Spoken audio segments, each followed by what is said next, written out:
The Ocean Colour Scene, of course, played yesterday afternoon and went down apparently incredibly well. And another band who were on yesterday were the Manic Street Preachers. Now, you may have heard me talking earlier on with Noel Gallagher about the problems of playing a venue of this size. When I spoke to James from the Manics earlier on, I asked him if it was also a problem for the band. Yeah, it was really, really hard.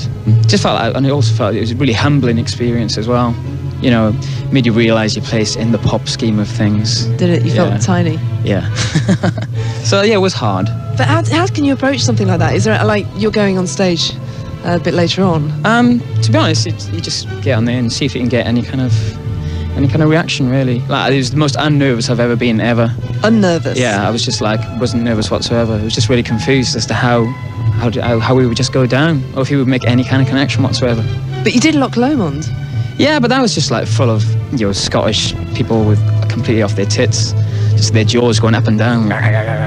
You know, they were just absolutely nutly, kind of like bereft of any kind of intelligence, all that audience that night. And that helps to appreciate the Manic's music, doesn't it? It was much, much easier because they were absolutely out of their heads, so it was easier. Whereas like yesterday, I don't know, it just seemed like a part of kind of a continuation of the 70s kind of rock tapestry, you know. Knebworth, I always just like associate kind of a certain 70s-ness with it, you know. So tonight you're just going to get out there and play it by ear? Oh, everybody always told me I think too much, so I'm just not going to think about it tonight. Try and enjoy it a bit more. Okay, shout a bit more. And try and... It's difficult, isn't it, to kind of get any audience reaction because they are so far away? Yeah, and it was just, you know, it just became glaringly obvious towards the end that, like, you know, most people only know one song, and that's "And This Life for Life," and it's just like really. They don't know your history, basically. No. There were rumours going around that you were laughing and joking on stage when you played at Loch Lomond.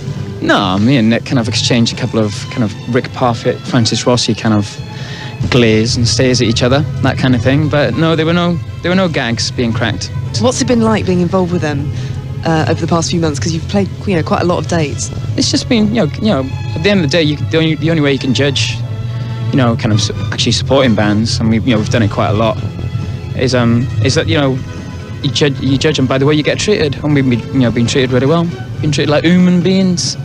You drink with them after? Not really, no. You know, I can see them and do a bit of chat, blah blah blah blah. But I'm sure Noel's got enough best friends without needing another one, you know. What's your favourite Oasis song? You got one? Slide Away, I think. Slide Away, and some might say Away. I'd agree. Thank you very much for talking to us. That's all right. Enjoy yourself tonight. All right then. Okay. Bossy.